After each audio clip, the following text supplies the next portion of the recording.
पुण्यात अतिशय धक्कादायक घटना घडली। कसबा पेठेतल्या एका बिल्डिंगमध्ये घरात घुसून युवकाचा खून करण्यात आला।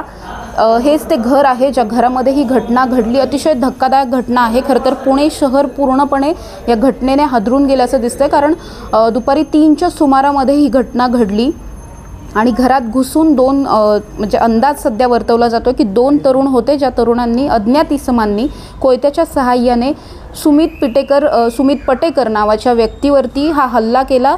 जवळपास 30 ते 32 वर्षाचे हे तरुण होते ज्यांच्यावर हा हल्ला झाला। तुम्ही बाहेर बघू शकता, या ठिकाणी रक्ताचे डाग सुद्धा आपल्याला भिंतीवरती पाहायला मिळतात। ही घटना ज्यावेळी घडली त्यावेळी घरामध्ये सुमित यांची पत्नी सुद्धा उपस्थित होती। त्यांच्या समोरच ही सगळी घटना घडली आणि या घटनेमध्ये खरं तर त्यांच्या पत्नीला सुद्धा त्या जखमी झालेल्या आहेत। म्हणजे आता जरी तुम्ही या ठिकाणी पाहिलं तर या ठिकाणी आपल्याला बरेच रक्ताचे डाग दिसत आहेत।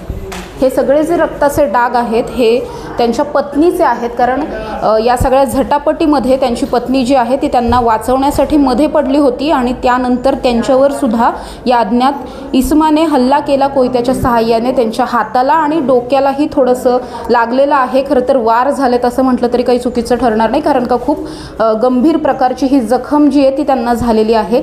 आता सध्या सुमित पटेकर यांचा खून झाला। त्यांची बॉडी जी आहे ती शवविच्छेदनासाठी ससून रुग्णालयात नेण्यात आली आहे। त्याचबरोबर त्यांची जी पत्नी आहे त्यांना सुद्धा सध्या त्यांच्यावरती उपचार चालू आहेत ससून रुग्णालयामध्ये। अतिशय धक्कादायक घटना होती की भर दिवसा घरामध्ये घुसून ही सगळी घटना घडली। आपण जर पाहिलं तर या घराच्या बाहेर एक CCTV कॅमेरा सुद्धा आहे।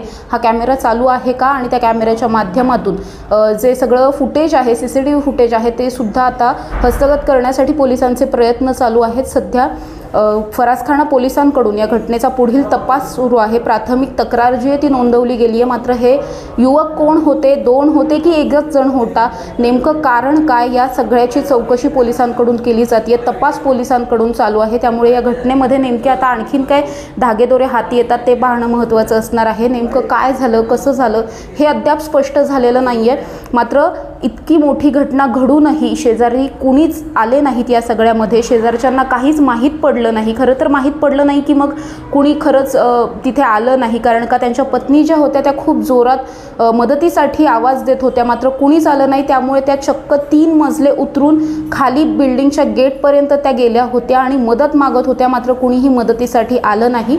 आणि या सगळ्यामध्ये जो तरुण होता त्याचा जागीच दुर्दैवी मृत्यू झाल्याचं पाहायला मिळतं। त्यामुळे या घटनेचा सध्या तपास पोलिसांकडून चालू आहे। नेमकी घटना कशी घडली, कारण काय, या सगळ्याची चौकशी चालू आहे। त्यामुळे या घटनेचे नेमके धागेदोरे काय आहेत, काय घडलं आणि कसं घडलं हे सगळं आपण जसजसा तपास पुढे जाईल तसं टॉप न्यूज मराठीच्या माध्यमातून पाहणार आहोत।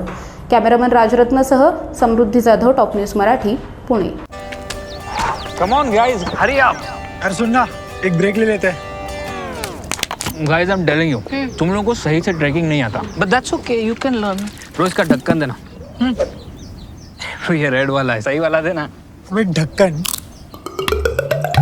पहले तो सही पानी पीना।